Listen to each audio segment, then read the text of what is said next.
Everyone, I want to talk to you today about centipede grass, centipede turf grass. It's one of the 4 major turf grass types that we have here in central Mississippi. You have centipede, St. Augustine, Bermuda, zoysia.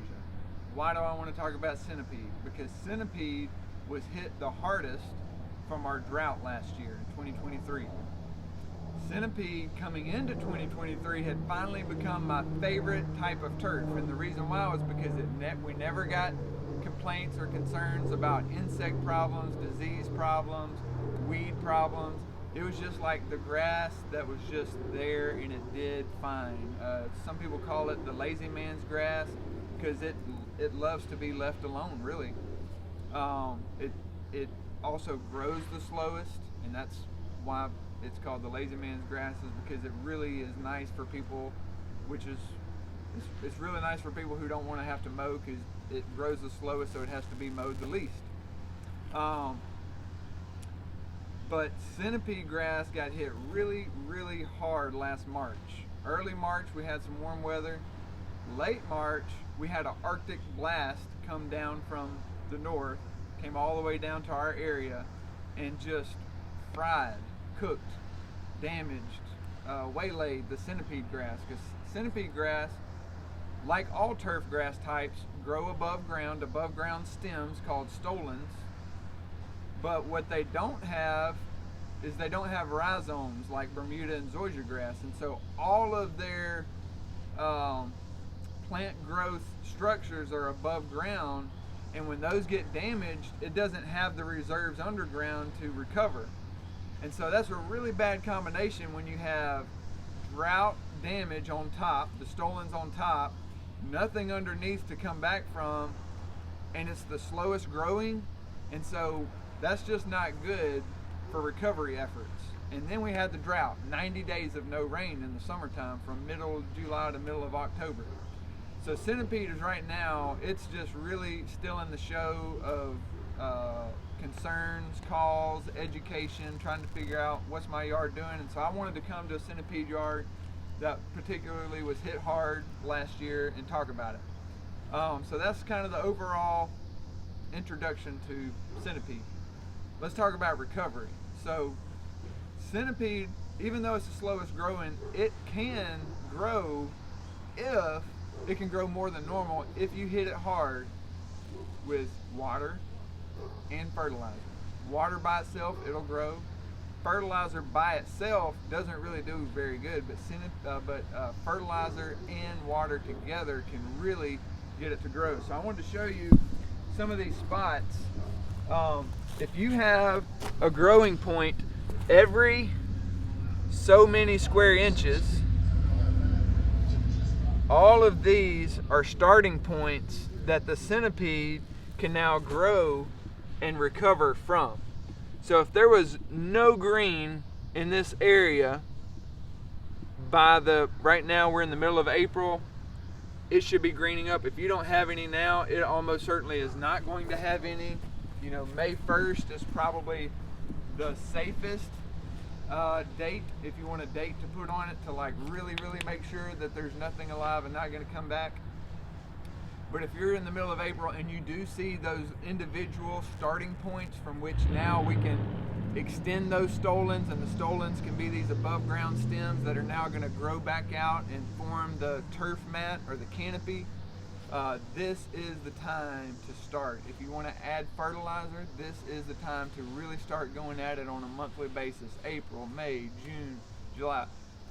And not only is every yard different, but places within every yard are different, and so you can't make a blanket statement of like, yep, one in April is going to get it going, or April and May and it's going to be good, or April, May and June.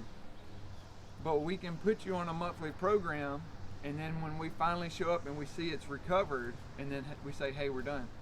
But many of you we've already reached out to you. We sent you an email saying, hey, you're a recovery yard. We're going to be showing up in May when we already have a fertilizer on schedule. And we're going to determine at that time when we show up to do the fertilizer treatment in early May, do we need to add more fertilizer treatments and say, man, forget about weed control this summer. Let's just fertilize this centipede, St. Augustine a lot so that we can really get it to fill in good. Should we swap you to a Bermuda program, because there's so much Bermuda now because the Centipede's died off, and I'm going to show you some Bermuda in this yard to talk about that here in a second. Do we need to suggest to you to just resod because you don't have any alive grass? And so we're going to really start those recovery efforts in May, but I wanted to get on the front end of just getting some of that information out there. I hope that's helpful. If you have any questions about it, then definitely reach out and please ask. Watch this video again and maybe something will click, but definitely feel free to reach out to us for any clarification. Let's talk about Centipede and Bermuda and how they play together.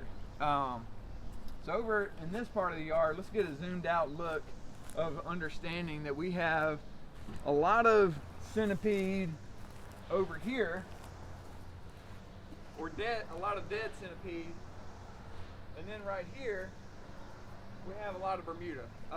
Come over closer.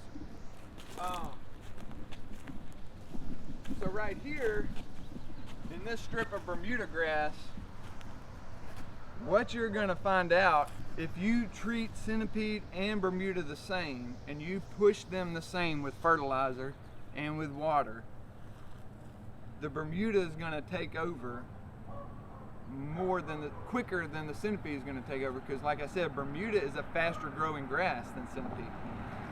So be aware of that dynamic, and that's why I said a minute ago that you know, some yards we're going to have to recommend just swap to a Bermuda program because you have so much Bermuda and we know it's going to take over anyway. And so I just wanted to throw that out there also to help you to understand that, because a lot of people, they love or hate Bermuda. It's a love-hate relationship for sure. But most of the people I've talked to, you're in the place of like, I just want green. So just whatever's green, just give me green. And so we'll have those conversations with you more in the days ahead. I just want to throw this plug out there that any professional service out there who's honest with you will easily admit that their best looking yards are the yards that they don't just treat, but they treat, and the customer also helps with the way they water, the way they mow. Mowing is something I haven't mentioned, but frequent mowing helps the grass to grow sideways as opposed to vertical, because if you don't mow, it's going to go straight up.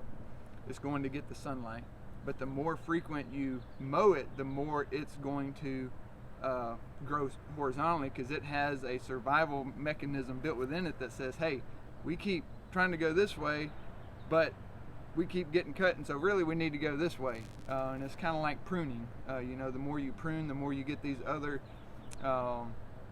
growing points from that same stem that it starts branching out, and so that's how you get your canopy to develop. I know that's not the best news to hear because it's more work that you have to do, but it is something that really helps the yard to look nicer, and especially if your yard is in a needy position this spring, is to really pay attention to mowing, even if it's just for this spring only, just to help it to get it to recover and fill in.